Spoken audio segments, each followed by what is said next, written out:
On a tous grandi avec des albums ou des artistes qui ont en quelque sorte contribué à notre développement personnel ou qui ont même parfois forgé notre personnalité. Et c'est seulement avec le temps et un peu de recul qu'on se rend compte que c'est le cas pour énormément de personnes autour de nous. Alors bien sûr, toutes les générations ont grandi avec de la musique, c'est certain, mais la génération Z aura fait son adolescence en pleine ère des plateformes de streaming qui aura favorisé grandement cet accès presque illimité à la musique. On a pour la majorité d'entre nous forgé des souvenirs communs autour des mêmes albums, et plusieurs années après, je voudrais qu'on se replonge dans ceux qui ont marqué notre génération. Bonjour à tous, j'espère que vous allez bien. Aujourd'hui, vidéo plus chill, mais pleine de nostalgie puisqu'on va revivre nos années collège, lycée, début de vie d'adulte, tout ça. Alors si vous me demandez pourquoi j'ai un bob à l'intérieur, maintenant vous savez. Hop là. Voilà, on va revivre ces années qui ont marqué notre adolescence, mais pas juste en se rappelant de bons souvenirs, mais encore mieux, en se rappelant des albums qui ont marqué notre génération, et ça régale. En vrai, ça faisait pas mal de temps que je voulais faire une sorte de vidéo throwback nostalgie, où on revenait un peu en arrière pour voir les albums qui avaient marqué telle ou telle période. Et il y a pas longtemps, j'étais en train de scroller dans mon Spotify, dans mes albums récents ajoutés, et je me suis rendu compte qu'une grande partie de mes albums téléchargés autour des années 2016, 2017, 2018, parfois un petit peu avant, il y en a, c'est des gros classiques, genre des albums que j'appellerais zéro débat. Dans le sens où dès qu'on mentionne leur nom, à peu près tout le monde, bon, sauf les puristes, s'accorde à dire que oui, on parle bien d'un moderne classique. Alors du coup, je vous ai demandé sur TikTok quels sont les albums qui pour vous définissent notre génération, mais je crois que j'avais pas été assez clair, puisque j'ai reçu beaucoup d'albums qui datent des années 2010, et en effet, ça concerne notre génération, mais je voulais parler surtout de notre adolescence, donc tout ce qui tourne plus autour de 2014 à peu près. Donc du coup, il y aura pas de Racine Carrée de Stromae, il y aura pas de The End des Black Eyed Peas, de Teenage Dream de Katy Perry, peut-être qu'on fera d'ailleurs une vidéo album de notre génération version enfance, mais en tout cas aujourd'hui on se penche sur l'adolescence, donc du coup ça concerne je dirais entre 2014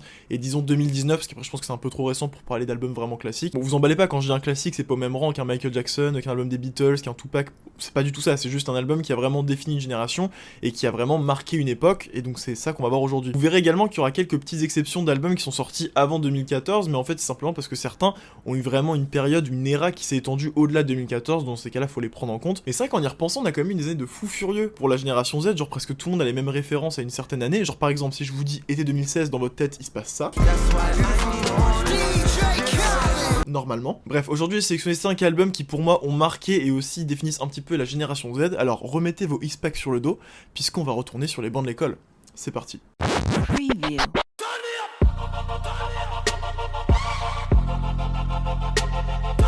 Bon, inutile de rappeler, Kanye West a énormément de classiques et beaucoup d'albums bien meilleurs que celui-là, mais s'il y a bien de ces albums qui représentent au mieux notre génération, pour moi c'est The Life of Pablo sorti en 2016. Alors pourquoi celui-là en particulier? Déjà c'est parce que The Life of Pablo fait suite à Yeezus qui est sorti en 2013, donc il y a 3 ans qui séparent les deux albums, et ces 3 ans ça marque la plus longue pause entre deux albums studio, entre deux albums de Kanye West, et forcément pendant ces 3 ans là il y a beaucoup de fans qui sont arrivés, et donc une toute nouvelle génération de fans qui vont se mettre à écouter Kanye West au moment de la sortie de The Life of Pablo. Et on s'en rend pas compte, mais en 3 ans il s'en est passé énormément des choses, genre par exemple Yeezus, aussi novateur qu'il soit, Yeezus appartient à une certaine époque juste par rapport à cette ligne.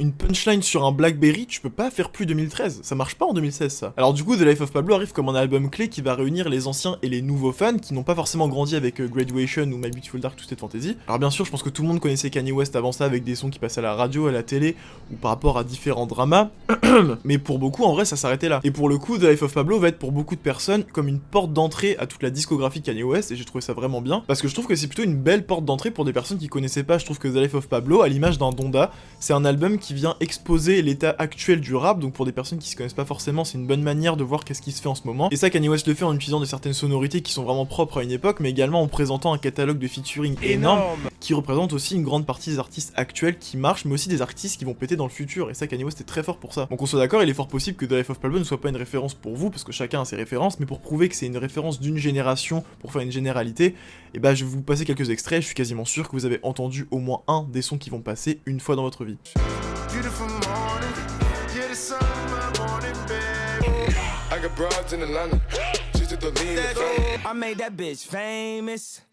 For all the girls that got dick from Kanye West, I miss the old Kanye, straight from the gold Kanye.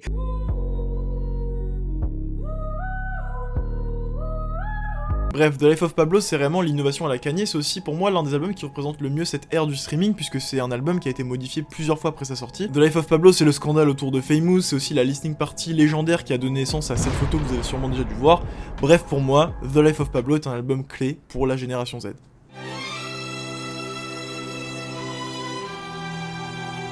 Ouais les gars, on a un petit problème, y a plus d'électricité là. Oh là, cet album, il en a forgé du monde. Alors on arrive à la première exception de la liste, vous allez me dire déjà. Alors en gros, Born Today est sorti en 2011, donc pas du tout dans la fourchette que j'ai sélectionnée, mais j'ai vraiment cette impression que l'album a explosé beaucoup plus tard qu'en 2011, en tout cas en France, j'ai l'impression que c'était aux alentours de 2013-2014, et j'ai demandé autour de moi pour savoir si j'étais le seul à penser ça, et j'ai posé la question à quelle date penses-tu que Born Today est sorti, et souvent les personnes me répondaient 2013 ou 2014, donc je me suis dit, bon, je pense que c'est le cas. Alors c'est sûrement lié au fait qu'on a entendu Summertime Sadness à la radio jusqu'en 2013-2014, et qu'après il y a tous les remixes qui sont arrivés, donc on entendait ça partout, mais aussi parce que tout au long de Born Today, Lana Del Rey explore un peu la profondeur de ses sentiments, nous parle de ses relations avec un petit parfum toxique, et ça on adore. Et c'est aussi un album qui a été très important pour l'artiste, puisque bah, c'est tout simplement son premier album studio qui va un peu poser les bases et qui va un peu définir l'esthétique qu'elle va suivre petit à petit en évoluant au cours de sa carrière. Et puis bon, on va pas se mentir, c'est surtout que des bangers, jugez par vous-même.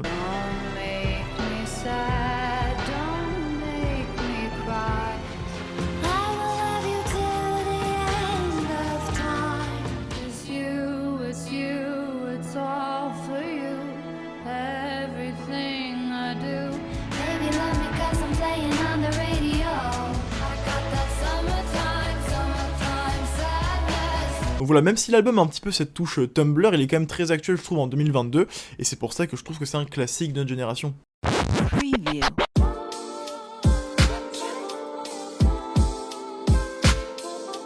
Je vais pas vous mentir, je pense que 2014 Forest Hill Drive est l'album qui me rend le plus nostalgique des années collège-lycée, et je sais que je suis pas le seul. Alors c'est assez spécial parce que j'ai jamais réussi à décrire avec des mots ce que l'album dégageait, donc du coup je vais le faire avec des images, genre ça, et ça, et ça, et plein de trucs comme ça. En vrai, pour moi, J. Cole a vraiment sorti ma bande-son des années collège-lycée. Vous voyez un peu les TikTok, genre POV, vous êtes en 2015, vous attendez le bus avec une légère brise de printemps et le soleil brille dans le ciel. Et bah là, à ce moment-là, dans mes oreilles, il y a No Role Models ou Wet Dreams qui passe dans mes oreilles, 100% c'est sûr. Et je sais pas pourquoi je trouve que l'album a cette espèce de vibe un peu Pittsburgh à la Mac Miller ou Wiz Khalifa, mais façon J. Cole, parce que ça n'a rien à voir, mais un peu cette vibe vraiment teen years, je sais pas si c'est hyper clair ce que je dis. Et même si c'est un album qui s'écoute vraiment bien aujourd'hui, je trouve qu'il appartient quand même à une autre époque avec cette dimension un peu trop nostalgique. 2014 Forest Hill Drive pour moi dépicte vraiment une période de notre vie sans complications, aussi faite de découvertes, et ça J. Cole a réussi à le mettre en musique et je trouve ça super. Même traitement que les deux albums précédents, je vais vous passer quelques extraits de 2014 Forest Hill Drive et je suis quasiment sûr que vous connaissez au moins un des sons qui va passer.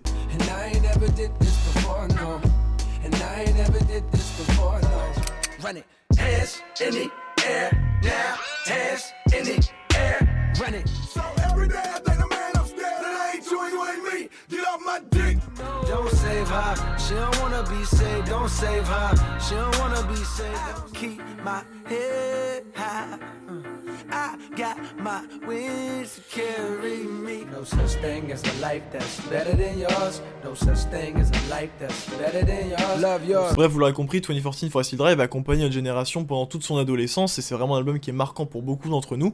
Et moi perso, il me fait toujours le même effet quand je fais mes petits trajets à vélo sous le soleil, ça régale.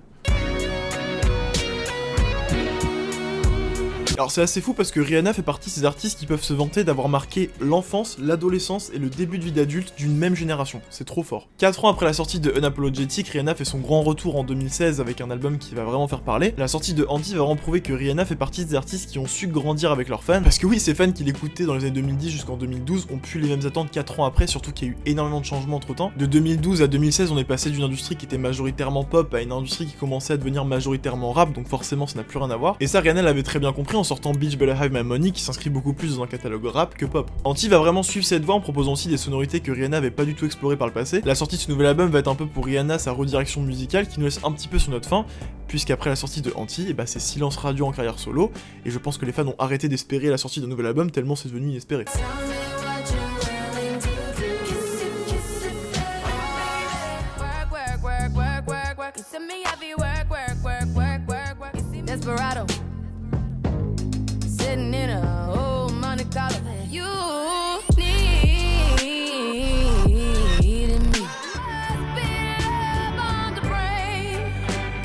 C'est pour ça que Anti a vraiment une place spéciale dans le cœur des fans, parce que c'est un peu la dernière trace musicale en solo qu'on a de Rihanna, c'est hyper triste de dire ça, mais en fin de compte, Anti nous ramène aussi surtout à cette folle année qui a été l'année 2016 pour la musique, avec Work qui passait tout l'été, le featuring avec Drake, les rumeurs de couple, Drake qui tente le tout pour le tout sur scène, lui qui se prend un vent, Rihanna qui dab, ouais on était vraiment à une autre époque. Rihanna, si tu regardes cette vidéo, je sais que tu le feras, on attend toujours l'album quand même. Même si on l'attend plus, on l'attend quand même, un peu.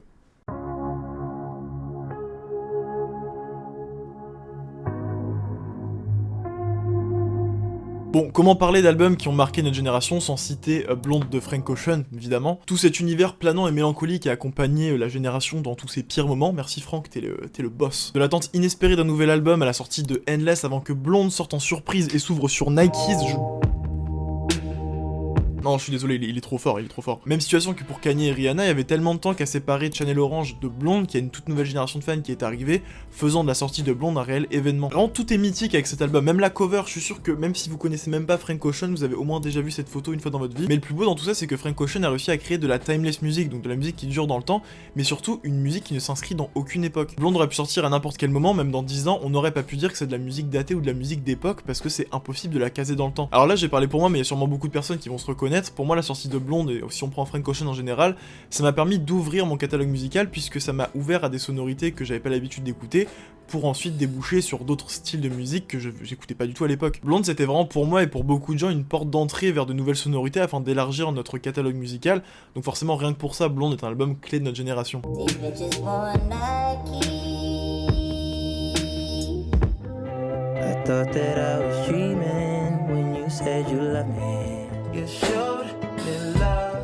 Every night fucks every day up.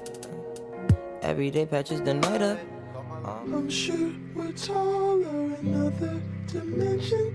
You say we're small and not worth the mention. I will always love you. How I do. Alors oui, tout comme Anti de Rihanna, Blonde est le dernier album sorti de Frank Ocean, il est sorti la même année que celui de Rihanna d'ailleurs. Frank avait commencé l'élaboration d'un nouvel album avec des singles comme DHL et In My Room, il commençait à dessiner une certaine aura musicale et un certain style sur les covers, mais tout ça a dû être mis en pause avec le décès de son frère qui l'a beaucoup affecté, donc du coup plus trop de nouvelles de Frank Ocean. Bon, c'est juste qu'il a participé au Met Gala il y a pas longtemps et on l'a revu, donc son retour sur la scène publique semble laisser penser que ça a l'air d'aller un peu mieux. En tout cas, Frank, prends le temps qu'il te faut pour revenir, parce que quoi qu'il arrive, nous, on t'attendra avec impatience. Merci d'avoir suivi cette vidéo, j'espère qu'elle vous a plu, j'espère que ce petit retour dans le passé vous a plu aussi. Bon, vous vous en doutez, il y a encore énormément d'albums à traiter pour notre génération, c'est pourquoi il y aura une partie 2, même une partie 3, voire même une partie 4, et il y a moyen qu'il y ait une partie 5. Voire même une partie. En tout cas, n'hésitez pas à me dire en commentaire quels sont les albums qui ont marqué cette période de votre vie, ou encore de me dire si les albums cités ici vous ont aussi ramené à des souvenirs personnels, ça peut être très cool de partager tout ça. On se retrouve très vite, j'ai sous les yeux les albums dont on parlera dans la deuxième partie, je peux vous dire déjà que c'est des maxi bangers. Soyez curieux, écoutez de la musique, et puis à la prochaine. Salut!